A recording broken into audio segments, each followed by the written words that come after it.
Valentina Hartley begged for food at the wrong door. It was the mansion of Lucian Romano, the most feared mafia boss in Los Angeles.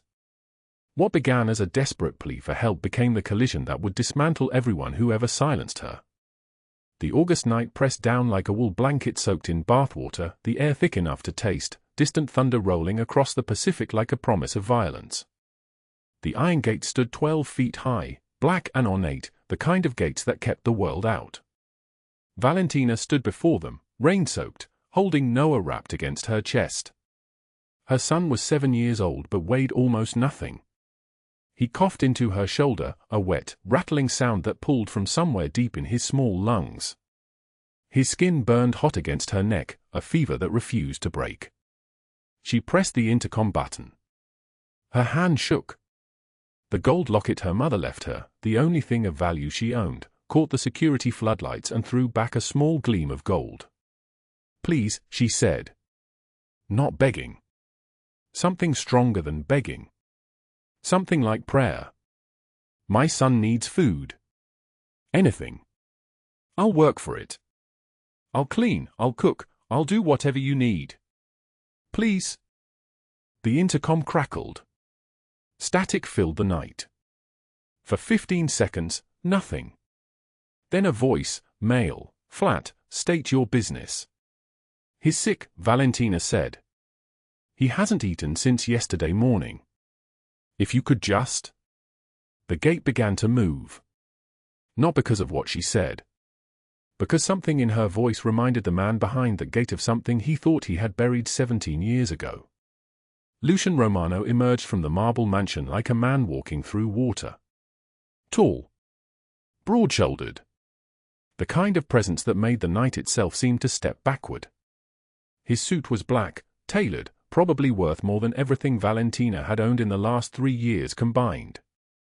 The August heat pressed down like a hammer, but he wore it like armor. And there, cutting through his left eyebrow from temple to cheekbone, a scar. Silver, old, deliberate. His eyes were dark.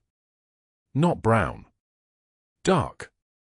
Like looking into a room where the lights have been switched off. Marco and Gino stood behind him, maybe 10 feet back. Their suits matched his. Their posture matched his.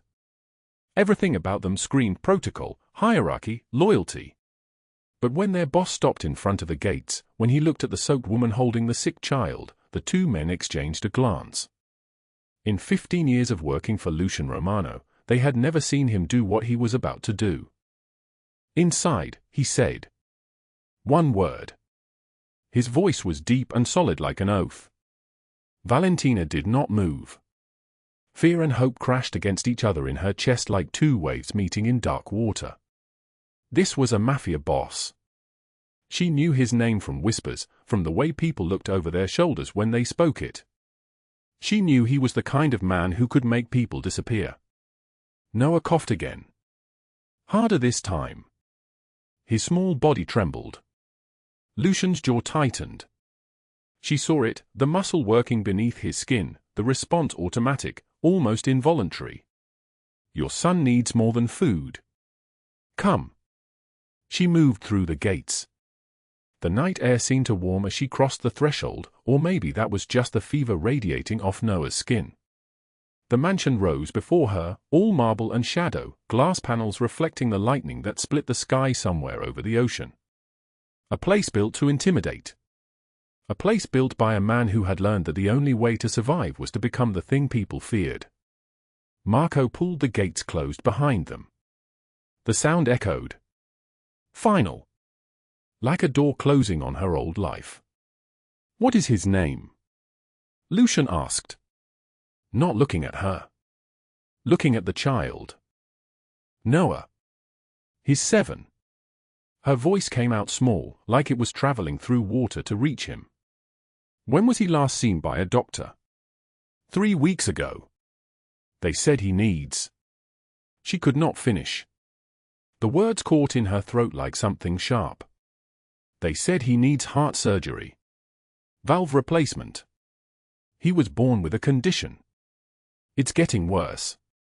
He has maybe 3 days before it becomes critical, and if he doesn't have the surgery within that window, the damage will be permanent or... She did not say the rest. She did not need to. Lucian turned. Marco. Call Dr. Ricky. Tell him we have a child requiring immediate cardiac evaluation. He comes here. Tonight. Sir, Marco said. Not a question. An affirmation. He was already moving, phone rising to his ear. Lucian looked at Valentina. When was he last fed? Yesterday morning. A piece of toast and... She swallowed. Shame moved through her like poison. That was all I had. He nodded once.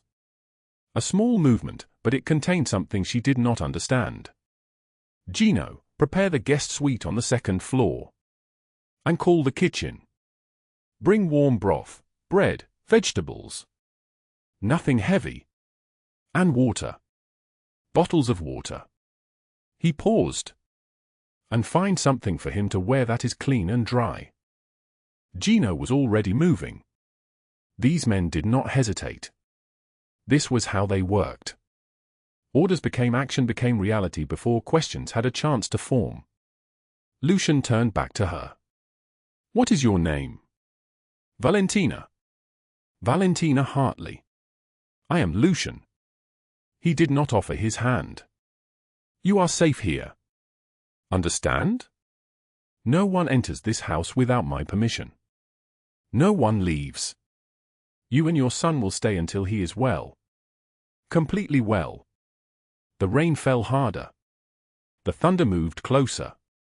She could taste it in the air now, that electric copper taste that comes before a storm breaks completely open.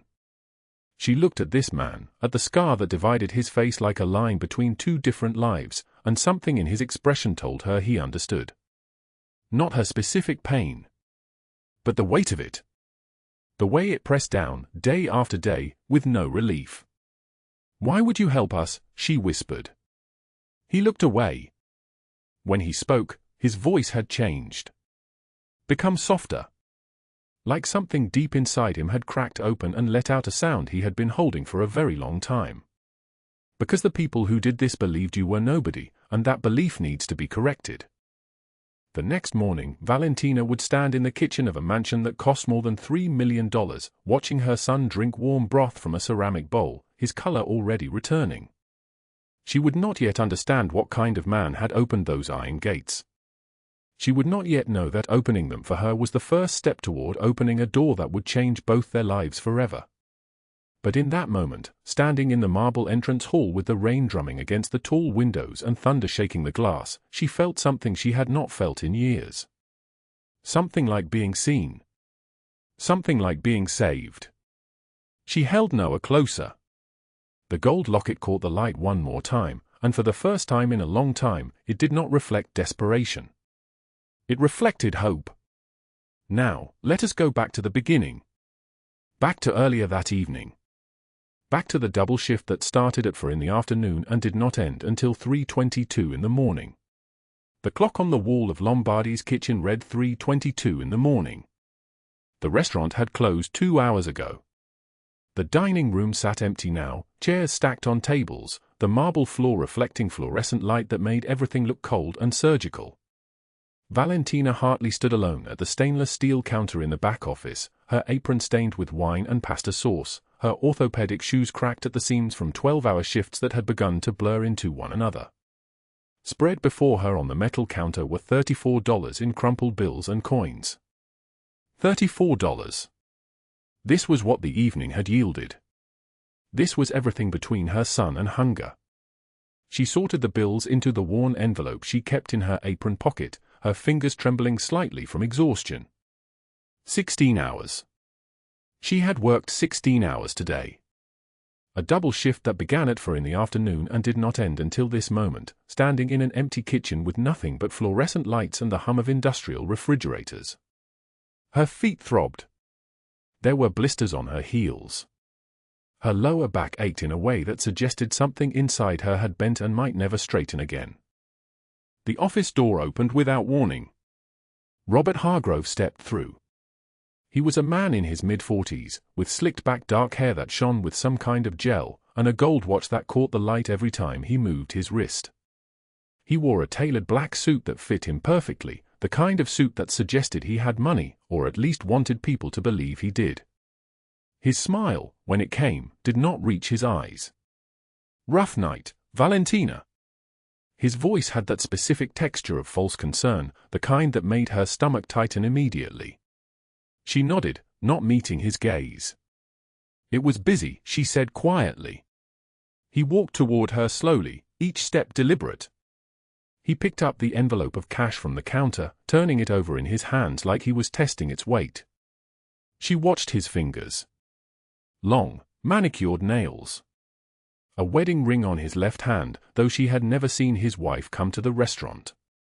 "You know," he said, still studying the envelope, "the health insurance payment came through today. The one the restaurant pays for all employees. That's $28. Valentina's breath caught. "That was supposed to come from payroll," she said carefully. "From my check." Policy changed. He turned to look at her directly now, and his smile widened. "You're taking it from tonight's tips. That leaves you with." He counted the bills slowly, deliberately, making sure she watched him. $6. She felt her hands clench at her sides. She did not speak. She had learned long ago that speaking only made things worse. He placed $6 back on the counter, folded slowly, arranged like an insult. The rest he tucked into his own pocket.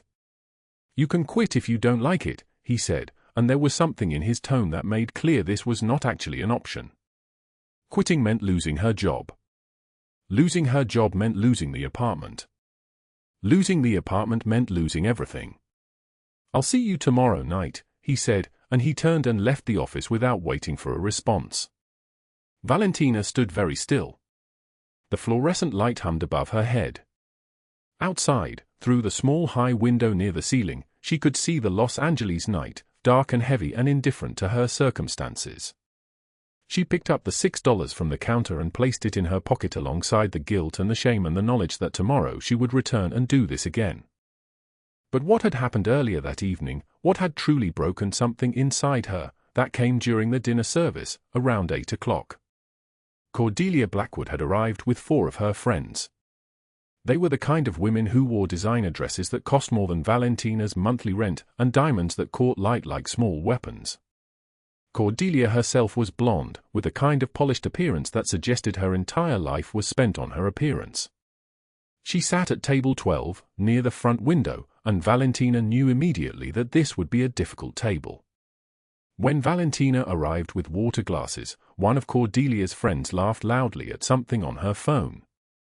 Cordelia did not look up as Valentina placed the glasses down. "What is that smell?" Cordelia said casually, addressing her friends rather than Valentina directly. Valentina's hand stilled. "I apologize, I wasn't speaking to you," Cordelia interrupted, her voice sharp like a blade. "I was wondering about that odor. Does anyone else notice it?" She turned to look at Valentina then, and her eyes moved down Valentina's body with obvious disgust. "Oh. It's you. You smell like poverty. And desperation. It's quite overwhelming. Please be careful not to breathe on the food when you serve it." Her friends laughed. It was not the kind of laugh that suggested they found something funny. It was the laugh of people who understood they were part of something cruel and wanted to be associated with that cruelty. Valentina turned to leave, her face burning, but before she could take a step, Cordelia's elbow caught the edge of her wine glass. Red wine spilled across the white tablecloth, spreading like blood through fabric. "Oh no," Cordelia said with exaggerated concern. "What a mess. Clean it up, would you? And try not to contaminate anything else." Valentina knelt on the restaurant floor. She could feel the eyes of other diners turning toward her. She could feel their judgment, their assumptions about who she was based on her stained apron and her worn shoes and the fact that she was kneeling to clean another person's mess. She wiped the wine with napkins, her hands moving quickly, mechanically, while her mind went somewhere else entirely. Somewhere small and dark where pain could not reach her as easily. When she looked up, Cordelia was texting on her phone, already having forgotten about her. Hours later, in her apartment, Valentina sat on the edge of a mattress on the floor, in the only room she could afford to rent. Noah slept beside her, his breathing audible and labored. Even in sleep, he was struggling. His small chest rose and fell with the effort that his damaged heart required. He was 7 years old. He looked like he was from another world entirely, so fragile, so small, like a creature made of glass that might shatter if anyone breathed too hard in his direction. On the small table near her, medical bills covered every surface. Stacks of them. Hospital bills. Surgeon's bills. Bills from the cardiologist, the anesthesiologist, the imaging department. The largest one, in bold letters at the top, read $200,000. The valve replacement surgery he needed. The surgery that had to happen within the next 3 days. Insurance denied. The letter had arrived yesterday, one paragraph explaining that the procedure was not covered under her plan. Investigational, they called it. Experimental. As if her son's life was a scientific experiment rather than a boy who needed to breathe without pain. Valentina held the gold locket her mother had left her. It was the only valuable thing she owned. She had considered selling it 1,000 times. Each time, she held it in her palm and felt her mother's presence somehow, and she could not make herself do it. Not yet. Her phone lit up on the table. Another missed call from the hospital. That made 14 missed calls today. She could not answer them. What would she say? That the money did not exist? That she had $6 in her pocket and a son whose heart was failing? Thunder rumbled outside, low and distant, like something waking up beneath the earth. The apartment was silent except for Noah's breathing. The kind of silence that felt heavy, like it was pressing down on her from above. She set her alarm for 5 in the morning. She would have 3 hours of sleep before she had to be back at Lombardi's. Tomorrow was Sunday, another double shift already scheduled. Monday would be the same. Tuesday would bring the deadline, 3 days from now, the surgeon had said. 3 days, or the valve would deteriorate beyond what surgery could repair. She lay down beside her son, careful not to wake him, and she closed her eyes. What she did not know was that at that exact moment, 3 blocks away, a convoy of black SUVs was moving through the Los Angeles night. What she did not know was that one of those vehicles carried a man whose own father's heart had stopped beating when that man was only 17 years old. What she did not know was that in 72 hours, her life would split into a before and an after, divided by a moment she could not yet imagine. But for now, in the darkness of her apartment, with $6 in her pocket and the weight of $200,000 upon her chest, she did not know anything except this: she was running out of time. The rain fell like needles through the August night, thick and warm, carrying the smell of wet asphalt and salt air. Valentina Hartley gripped the steering wheel of her 1998 Honda Civic as the engine hissed and coughed, steam pouring from beneath the hood in ghostly columns that dissolved into the downpour. She had been driving for 47 minutes on Pacific Coast Highway when the warning light blinked red. She had pulled to the shoulder immediately, hand steady even as her heart began its familiar hammer against her ribs. In the back seat, Noah made a sound. A small, hurt sound. She turned, and what she saw made her mouth go dry. Her 7-year-old son was clutching his chest, his face twisted, lips taking on a faint bluish tint that had nothing to do with the cold. His breathing came in short, shallow pulls, like he was gasping for air that would not come. "Mama, it hurts," he whispered. She was out of the car and opening his door before thought could catch up with instinct. She pressed her palm to his small chest and felt his heart hammering beneath her hand, erratic, desperate, a bird throwing itself against the walls of its cage. She grabbed her phone with trembling fingers. No service. The screen showed 1 bar, then nothing. She tried 911 anyway. Nothing. Then AAA. Her card, the one she had kept for emergencies, stretched thin with minimum payments, declined. The automated voice told her so without mercy, card denied. Please contact customer service. Customer service. As if she had a customer service available at midnight on a stretch of highway where the nearest light was a mile behind her. She looked out at the darkness. Cars passed occasionally, headlights cutting through the rain, moving fast, moving past, their drivers wrapped in the warmth of their own lives, their own destinations, their own sons whose hearts beat steady. She stood in the rain and waved, desperate, soaking wet in her Lombardi's uniform, the name tag still pinned to her chest, Valentina, your server tonight. No one slowed. Thunder cracked directly overhead, so loud she felt it in her teeth. Noah cried out from the back seat, terrified. She got back in, gathered him against her chest, and whispered things mothers whisper when the darkness is closing in. It's okay, baby. It's okay. Mama's here. Help is coming. But help was not coming. She had exactly $34 in her purse. No credit card that worked. No one on speed dial who could rescue her. She had $34 and a dying son and a heartbeat that felt like it was trying to break through her ribs. Then she saw headlights. But not the slow, distant lights of a passing car. Bright, urgent, arranged in a pattern, 3 vehicles approaching, moving deliberately, slowing as they drew closer. They pulled onto the shoulder behind her, and the rain seemed to pause, as if the night itself was holding its breath. Doors opened. Men stepped out, lean and precise in dark suits despite the humidity, their movements economical and dangerous.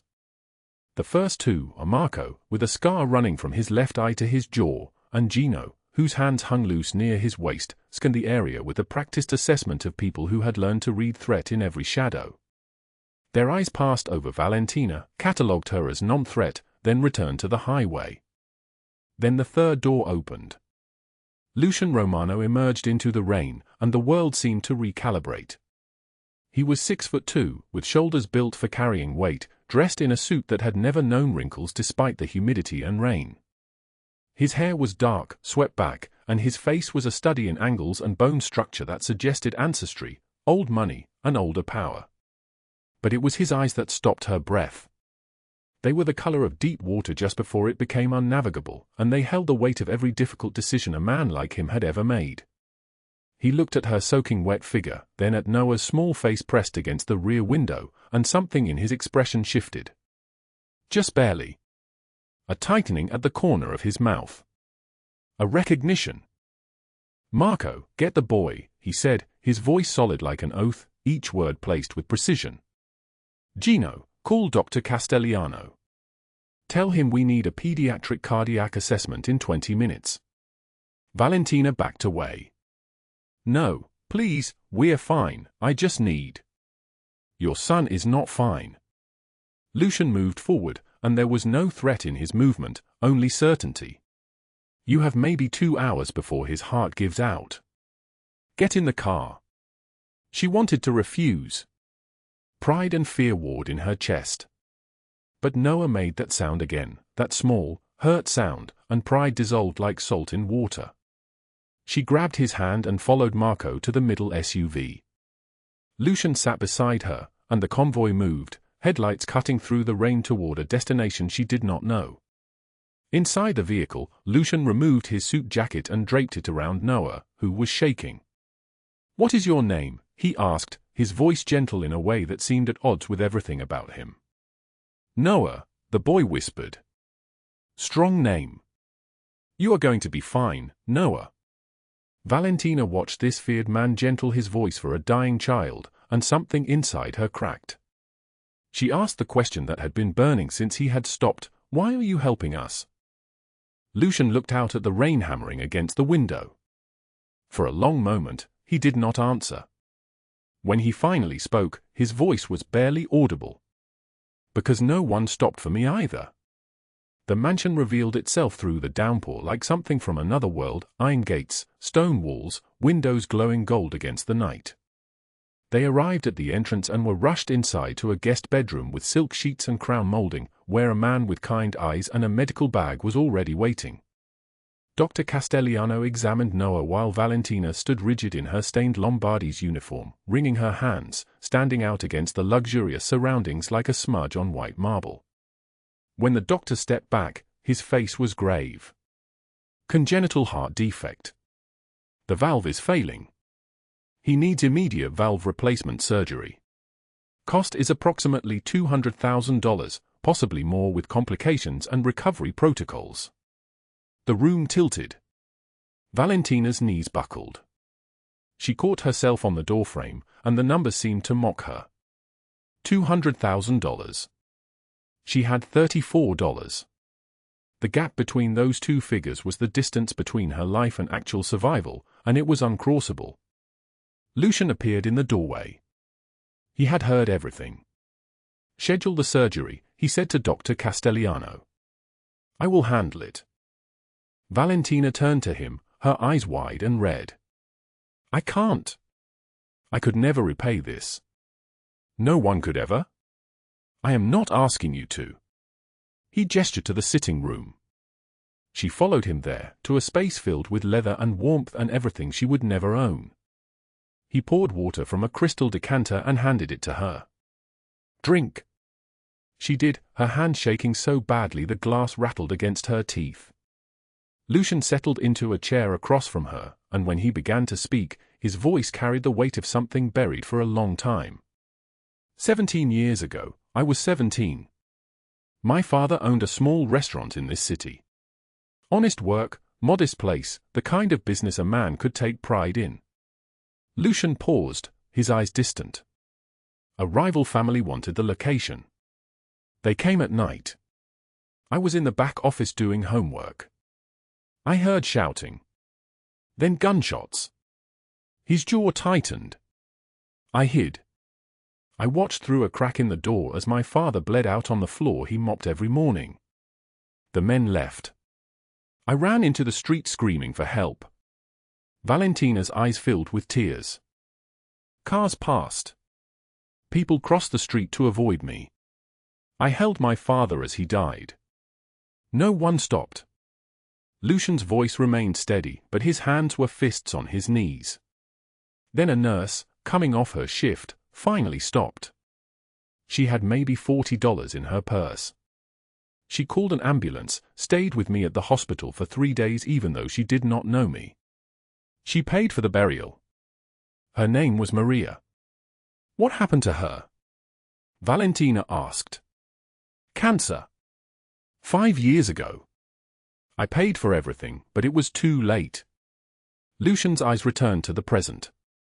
I built this empire on vengeance. But I never forgot what it felt like to be invisible.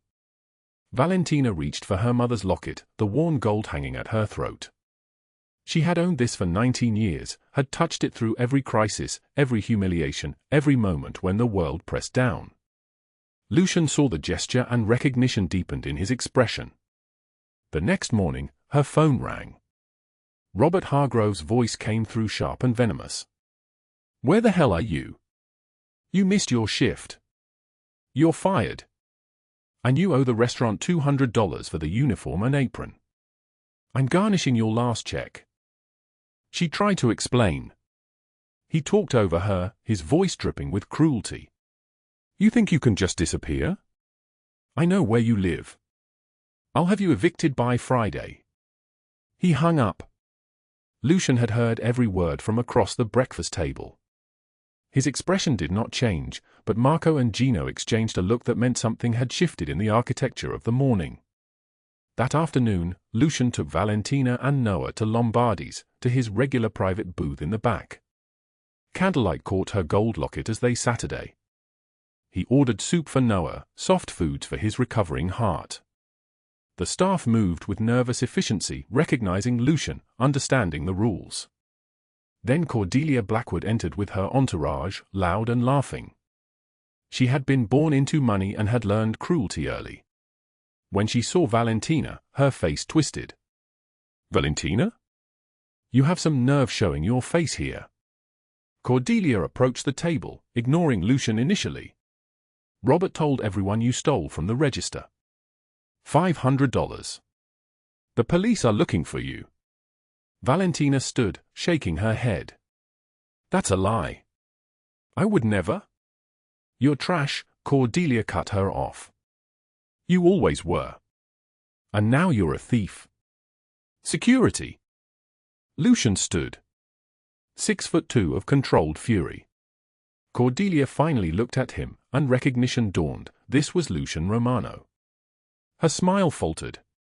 Sit down, Mrs. Blackwood, Lucian said, his voice ice. She stammered something, but obeyed. Lucian turned to Valentina. Is what she said true? No. Never. I would never steal. I believe you. He looked back at Cordelia. You will retract that statement. Publicly. By tomorrow morning, or consequences will find you that you have not yet imagined. Cordelia's face flushed with anger and fear. She left without another word. Marco leaned close to Gino and whispered something that made the younger man's eyes widen. In 15 years of working for Lucian Romano, neither had ever seen him like this. That evening, back at the mansion, Noah asleep upstairs, Valentina and Lucian sat in the study. She finally asked, "What do you want from me?" He looked at her, something unguarded crossing his face. Nothing. You remind me that power without purpose is just vengeance wearing a crown. She did not understand. I built everything to destroy the people who destroyed my father. But I lost myself in the destruction. He paused. You stand in the rain with $34 and fight for your son with strength I have never had. I'm terrified every second, she whispered. That is what makes it strength. They sat in silence. Rain began again outside the tall windows. She finally said, "Thank you." He nodded. But elsewhere in the city, in a parking garage shadows, Robert Hargrove was already making calls. Cordelia Blackwood was already planning to make sure Valentina Hartley disappeared permanently. The hospital waiting room held its breath at 6:02 in the morning. Fluorescent lights hummed overhead, casting everything in a sickly white that made the world look like it was already dying. Valentina sat rigid in a plastic chair, her mother's gold locket clutched so tightly in her fist that the edges bit into her palm. She had not slept. She had not eaten. Every moment stretched like broken glass. Her phone buzzed. The hospital's administrative office. They needed the $200,000 deposit by noon or Noah's surgery would be cancelled. Postponed. Rescheduled for some future date that would never come because she would never have $200,000 and they both knew it. The message was a blade cutting through what little hope remained. She sat there, counting the minutes until her son's life ended not from a broken heart valve, but from the simple fact that she was poor. 3 blocks away, in the penthouse study of the Romano compound, Lucian was already awake. He had not slept either. Floor-to-ceiling windows overlooked Los Angeles as dawn broke gray and hesitant. His expensive suit was still immaculate. His dark eyes, the color of a storm rolling in across open water, held something new this morning. Purpose. Not vengeance. Something better. He was on the phone, his voice like thunder moving through the city. Call Judge Hartwell. Tell him I need the warrant signed by 5:38 a.m. Yes, all of them. Robert Hargrove. Cordelia Blackwood. Lombardi's financial records going back 7 years. And Marco? Make sure the FBI knows what they are looking for before they arrive. He hung up. Marco and Gino exchanged a glance, the kind that only men who had worked together for 15 years could share. In 15 years of serving Lucian Romano, they had never witnessed him like this. Never seen him move with such deliberate fury on behalf of someone who was not blood. At 8:56 a.m., Valentina stood in the back office of Lombardi's restaurant. Robert Hargrove was there, alone, his shirt unbuttoned at the collar and his smile cold as a knife. The office smelled like stale coffee and greed. "Close the door," he said. She did not close the door. He stood, and his movement was slow, calculated to terrify. You think some rich man is going to save you? You think he cares about a waitress with nothing? He walked closer, each step deliberate. I have paperwork. Witnesses. I will bury you, Valentina. That $500 you supposedly stole? I have everything. You are going to prison. Your son goes to foster care. And your rich boyfriend will move on to someone prettier, someone less broken. Her wrist was in his hand before she realized he had moved. His grip was tight enough to cut off blood. His breath smelled like whiskey and cigarettes at 9 in the morning. Unless, he whispered, you apologize. On your knees. Right now. In front of my staff. She ripped her arm away with a force that shocked them both. I did nothing wrong. And you know it. He laughed, a sound like breaking glass. Prove it. She ran. At 2:48 p.m., Valentina took Noah to the park 3 blocks from the hospital. He was pale, tired, his small frame draped in a hospital bracelet. He wanted to go on the swings. She pushed him, feeling like a ghost watching her own life from somewhere outside her body. The November wind cut through the trees. Clouds were building, heavy and dark. Cordelia Blackwood appeared like a curse that could not be shaken. She was dressed in cream and gold, her phone already recording. Her smile was the smile of someone who knew how to destroy without leaving bruises.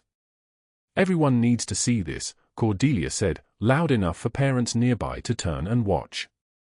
This woman is a liar. A thief. She steals from hard-working businesses. She manipulates wealthy men into. She stepped closer, her voice dropping to something even more poisonous. Look at that child. Is that even her real son? Probably a foster child. Probably using him to get sympathy. To get money. Valentina stood. Her voice shook, but it held. Stop. Please. You are nothing, Cordelia said, and her eyes were bright with genuine cruelty. Do you understand? You will always be nothing. And when your son dies because you are too pathetic to save him, remember that it was your fault. Remember that you failed him. Noah stopped swinging. He was looking at his mother. Valentina's vision blurred. After Cordelia left, after the small audience of parents had shuffled away with their children, Valentina sat on a bench and the rain came. Not a gentle rain. A cold rain, cutting rain, the kind that feels like punishment. Her hand shook so badly she could not hold her phone. She looked at Noah on the swings, pale, small, smiling weakly because he was trying to be brave for her, and the weight of everything crushed down. 3 years of double shifts. 3 years of stolen tips and humiliation. 3 years of watching her son get sicker while she counted $34 at 3 in the morning. She thought, what if they are right? What if I am not enough? What if I cannot save him? Her fingers found the gold locket around her neck. Her mother's voice, decades gone, seemed to echo, we do not break, Meja. No matter what, we do not break. Noah called from the swings, Mama, look. He was smiling. Actually smiling. Despite the pale skin and the trembling hands and the needle marks on his small arm, he was smiling at her like she was still capable of being his whole world. She stood. Her hand stopped shaking. At 5:48 a.m. on the day of Noah's surgery, 12 men in black moved through Los Angeles like ghosts. FBI agents. Lucian had called in favors that stretched back 15 years, judges, federal prosecutors, agents who understood that sometimes justice required a man who could make problems disappear. He had compiled the evidence personally. 7 years of payroll records. Skin tips. Unreported income. Labor violations that would make federal prosecutors weep. The first raid was surgical. FBI agents surrounded Lombardi's at 5:51 a.m. They came through the doors with warrants that were absolute, with arrest documents that were iron. Robert Hargrove was in the office, exactly where he always was, counting cash that did not belong to him, skimmed from the hands of women who had earned it. The door did not open. It splintered. FBI. Hands up. His face went white. There's been a mistake. I run a legitimate. An agent held up files, thick and damning. Robert Hargrove, you are under arrest for wage theft, tax evasion, embezzlement, and 15 counts of labor trafficking. You are facing a minimum of 40 years in federal prison. He collapsed against the wall, trembling like a wounded animal, like a thing that suddenly understood it was not the predator in this equation. I have money. I can pay. Please. You are done. Handcuffs. The metallic click that sounded like the closing of a coffin lid. News vans were already outside. His face was broadcast across every channel by 6:22 a.m. His mugshot played on loop. The man who had stolen from Valentina, who had threatened her, who had ground her dignity into the floor, was now infamous. At 6:22 a.m., FBI agents arrived at a Brentwood estate where silk curtains cost more than a year of Valentina's rent. Cordelia Blackwood answered the door in a robe that probably cost $3,000, annoyed at being awakened. Do you know who I am? She demanded. Yes. Cordelia Blackwood, you are under arrest for fraud, conspiracy to commit identity theft, and accessory to labor trafficking. Your bank accounts are frozen as of this morning. Your assets are seized. You are facing 25 years. Her face went white, then red, then something grey and terrified. She tried to run. Agents caught her. She screamed, a raw, animal sound that echoed through her perfect Brentwood home as she was led out in handcuffs, makeup running, neighbors filming with their phones. By noon, her social media empire had collapsed. Every post deleted by her followers. Every sponsorship withdrawn. Her name trended for all the wrong reasons. Cordelia Blackwood had been erased. Not death. Something worse. Systematic destruction. At 8:53 a.m., Noah was wheeled into an operating room at St. Mary's Hospital. Valentina sat in the waiting area, her hands folded in her lap, the gold locket visible at her throat. Every breath felt like the last breath. Every second stretched into a century. Lucian sat beside her. He did not touch her. He did not need to. His presence was enough, solid, absolute, unshakable. How did you? She whispered. The evidence was always there, he said, his voice low. I simply made sure people looked. Sometimes invisible women have invisible sin surrounding them, and all it takes is one person willing to see. She turned to him. Tears streamed down her face. Why? Why would you do this? He looked at her, really looked at her, and for a moment the great Lucian Romano, Mafia boss, empire builder, man of violence and darkness, simply looked like a human being who had found something worth protecting. Because you saved me on the worst night of my life. And I saved you on yours. We are bound now by something deeper than blood. By shared darkness. By choosing light anyway. She did not let go of his hand. The surgery lasted 8 hours and 43 minutes. When the surgeon emerged, he was smiling. The valve was replaced. The heart was strong. Noah would live. He would grow. He would become a man. Sometimes the people who seem invisible carry the greatest light. 8 hours and 43 minutes.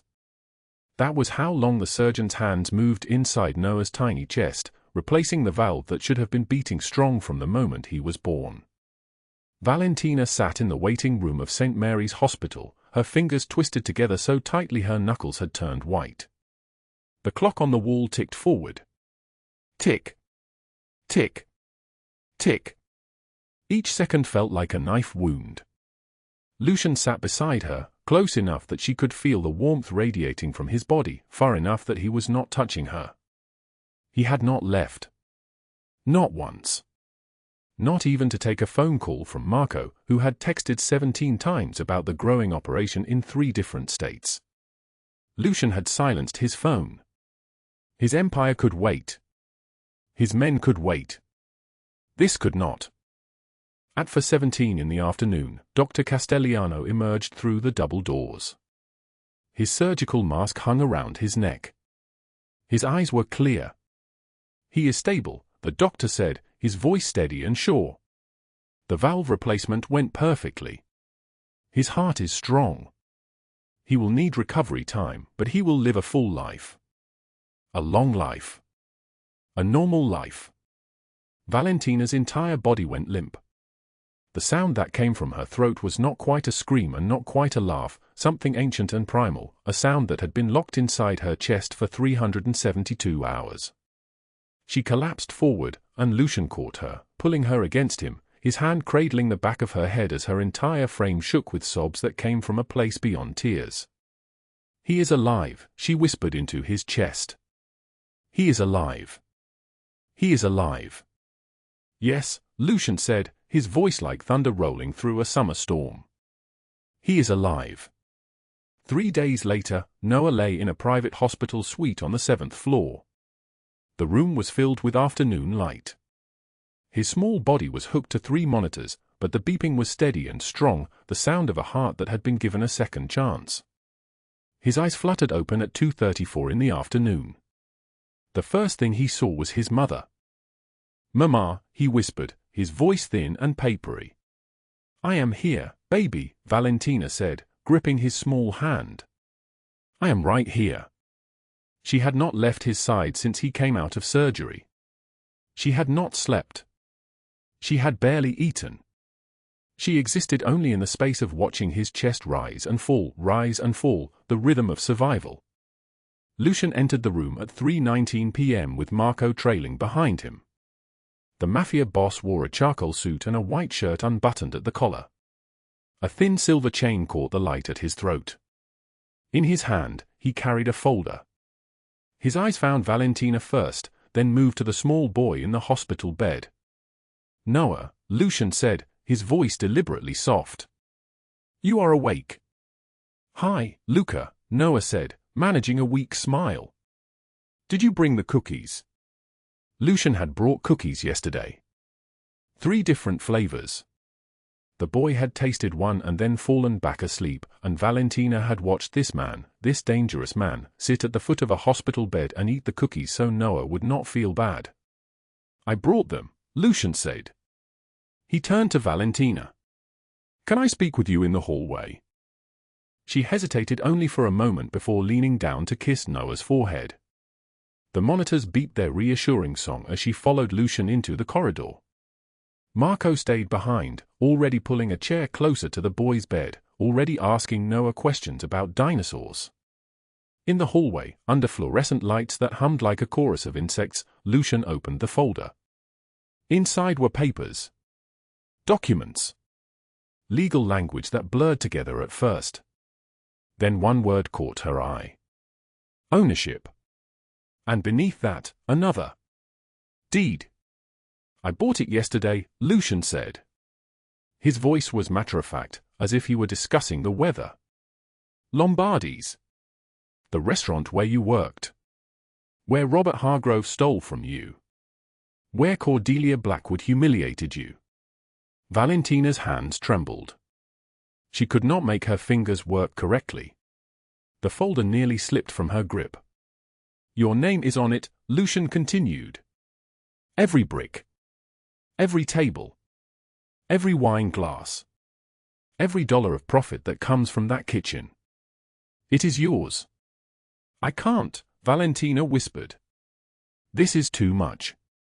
I cannot accept." "You already did," he said. "The moment you trusted me, you accepted it. The paperwork was filed this morning at 9:22 a.m. The deed is in your name. Robert's crimes have already freed up significant resources, evidence of embezzlement, money laundering, accounts he was hiding. The federal government seized nearly $200,000 from his personal holdings. That money will go back into the restaurant's operating account. The place is clean now. Entirely clean." She stared at the papers. The name at the top of the document read, Valentina Rose Hartley. Owner and operator. The address below was the restaurant's address. Every detail was real. "I don't know how to run a restaurant," she said. "You will learn," Lucian said. You have already run a kitchen with half the budget, half the equipment, and half the respect. You know how to create something beautiful from nothing. That skill does not disappear when the circumstances improve. And I will help. My people will help. You are no longer alone in this. He closed the folder gently and handed it to her. She held it against her chest like it was a living thing that might escape if she did not grip it tightly enough. Thank you, she said. The words felt impossibly small. Thank you. 2 words to cover a canyon of gratitude. Lucian, I do not know how to thank you. You already have, he said. You did it the moment you saw me on that dark highway and did not scream. When you let me take you somewhere warm. When you allowed me to see you. Real people spend their whole lives invisible. You chose to be seen. That is courage. That is everything. That night, the mansion's balcony stretched out like a platform suspended between the earth and the sky. Los Angeles sprawled below them in a river of lights, white lights and red lights and amber lights, a million windows where million people slept or loved or dreamed or fought. The October air was cool against Valentina's skin. She wore clean clothes now. A long black dress that Lucian's stylist had brought to the hospital. Her dark hair hung loose down her back. And at her throat, the gold locket gleamed, her mother's locket, the only thing of value she had ever owned, now polished and clean. Lucian stood beside her, his scar visible in profile, the line running from the corner of his eye down to his jaw. She had never asked how he got it. He had never volunteered the information. Some stories required permission to tell. You gave me everything, Valentina said. My son's life. A business. A future I could not imagine. Everything I was too small to ask for and too broken to deserve.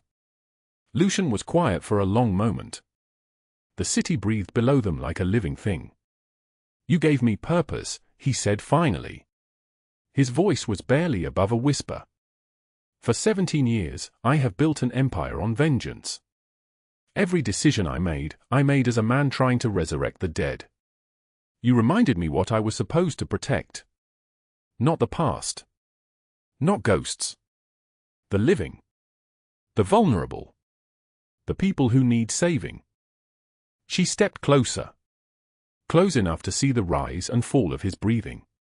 Close enough to smell the cedar and smoke that clung to his skin. What happens now? She asked. He turned to face her fully. In his eyes, something had shifted, the hardness that had defined him for 17 years had cracked open, and beneath it was something softer. Something human. That depends, he said. Do you want to stay? She did not hesitate. Yes, Valentina said. Yes. Always yes. He reached out and took her hand. His palm was warm. Solid. Real. She thought of the night on the Pacific Coast Highway when his black SUVs had stopped beside her broken car and she thought her life was ending. Instead, it had been beginning all along. Inside the mansion, Marco and Gino watched from behind the floor-to-ceiling windows. Marco nudged his companion with his elbow. In 15 years, Marco said quietly, I have never seen him like this. Gino smiled, a rare expression on his weathered face. He needed this. He did not know it, but he needed her. 1 month later, Lombardi's reopened on a Friday evening. The restaurant was full from the moment the doors unlocked. Candlelight danced across white tablecloths. The kitchen hummed with the rhythm of professional coordination, seasoned vegetables hitting hot oil, pasta sliding into boiling water, sauce simmering with the perfect balance of garlic and oregano. The private booth in the back remained empty for exactly 7 minutes. Then Lucian arrived. He was alone. He no longer needed Marco and Gino flanking him at every moment. The men watched from the bar anyway, their eyes constantly sweeping the room, their loyalty absolute. Valentina emerged from the kitchen. She moved between tables with a grace she had not possessed before, not the hunched walk of someone trying to be invisible, but the confident stride of someone who belonged exactly where she was. She wore black trousers and a white shirt with the sleeves rolled to her elbows. A small pin on her lapel read, Valentina Hartley, owner. She approached Lucian's table personally. Every other server in the restaurant watched, knowing this moment mattered. "How does it feel?" Lucian asked as she set his plate before him. Valentina looked around the restaurant, at the families laughing, the couples holding hands, the servers who smiled genuine smiles instead of the fierce smiles from the Robert Hargrove era. She looked at the kitchen visible through the service window, where her team moved with pride in what they created. "Like I can finally breathe," she said. Noah burst through the kitchen door at 8:24 p.m., his small body healed and strong. His heart, the one that almost stopped beating entirely, was beating perfectly. He wore a tiny chef's coat that hung to his knees, and he ran directly to Lucian's table. "Luca, Luca," he called out, his voice bright with joy. "Can we go to the park tomorrow? There are new swings. The big ones that go really, really high." Lucian ruffled the boy's hair. His scar stretched as he smiled, a rare expression that made him look like a man who had never known darkness. "If your mother says yes," he said. Valentina appeared in the doorway, wiping her hands on her apron. "Yes," she said immediately. "Yes, we can go to the park." They were a family now. Not bound by blood, but by something deeper, by shared desperation and chosen light, by rain-soaked highways and hearts that had stopped beating and been given second chances, by the knowledge that sometimes the most dangerous person in the city is the one who will burn the world down to save you. At the bar, Marco raised his glass to Gino. They clinked silently, a private toast to a man who had finally found something worth more than power. Cordelia Blackwood was sentenced to 25 years. Her photograph appeared in every major newspaper, a woman aging a decade in a single month, her social empire destroyed, her name permanently erased from polite society. Robert Hargrove received 40 years, no parole. He would die in federal prison, forgotten by everyone except the people whose lives he had tried to destroy. Justice was not death. Death would have been too quick, too easy, too merciful. Justice was systematic. Justice was slow. Justice was the knowledge that you had been seen, that your crimes had been documented, that the world now knew your name and your sins. The gold locket at Valentina's throat caught the light as she stood in the candlelit restaurant, Lucian's hand resting gently on her waist. She was no longer invisible. She was no longer nobody. She was Valentina Rose Hartley, restaurant owner, survivor, mother to a child whose heart was beating strong, woman who had been saved by the wrong door turning out to be exactly the right one. Sometimes the people who seem invisible carry the greatest light. This story teaches us that even in the darkest moments, love finds a way. If you believe that, hit like and subscribe. Leave a comment and tell us how this story made you feel. Thank you for staying with us until the very end.